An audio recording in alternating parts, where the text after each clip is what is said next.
HarperCollins presents Dragonhart by Abbie Eaton. Read by Lizzy Watts. Chapter 1.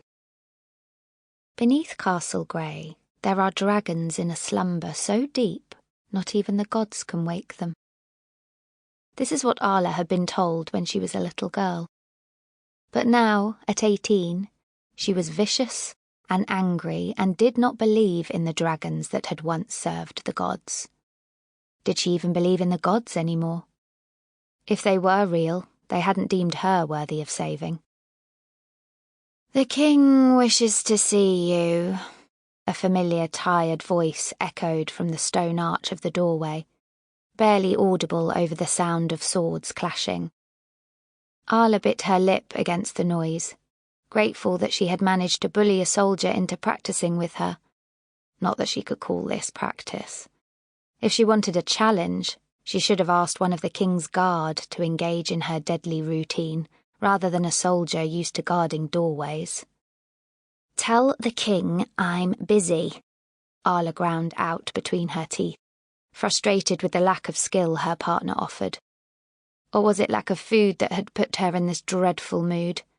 The smell of roasted pheasant had been teasing her from the kitchens already, and her stomach gnawed at her with the ferocity of a mountain cat.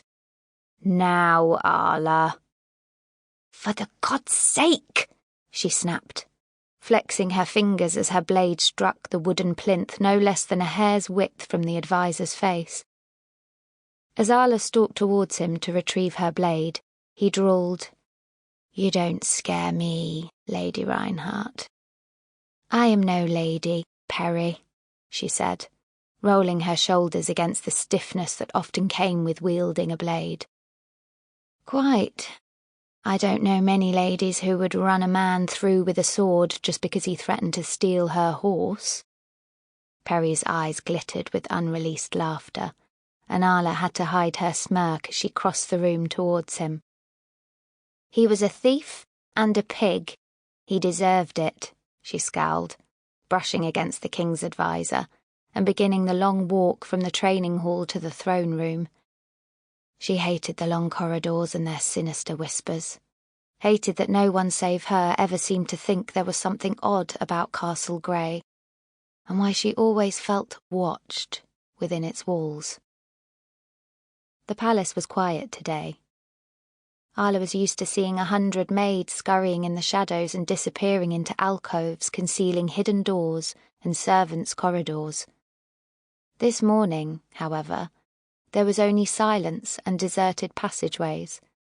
Not even the soldiers, usually standing so solidly at regular intervals, were at their posts. Something was afoot, and the thought sent a ripple of anticipation through Arla. She curled her palm around the pommel of the blade sheathed at her hip.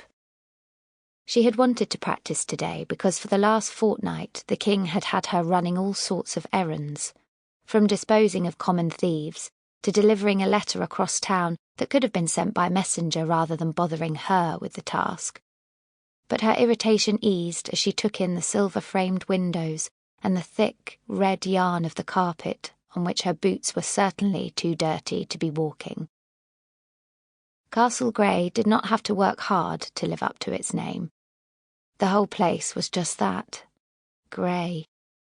Even the silver adorning everything in sight went unpolished, only adding to the miserable dullness of it all. But its occasional beauty was not lost on Arla, especially now it was so quiet.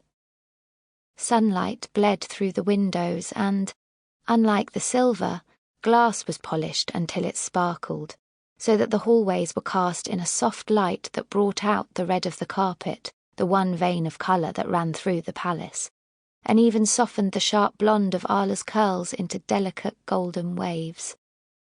"It needs cutting," she thought, as her feet arrived in front of the huge oak doors, concealing the throne room from the rest of the palace. It was true.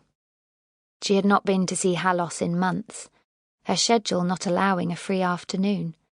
Her friend would laugh at her and the hours it would take to neaten Arla's appearance, but the young woman would still refuse the Sample complete. Ready to continue?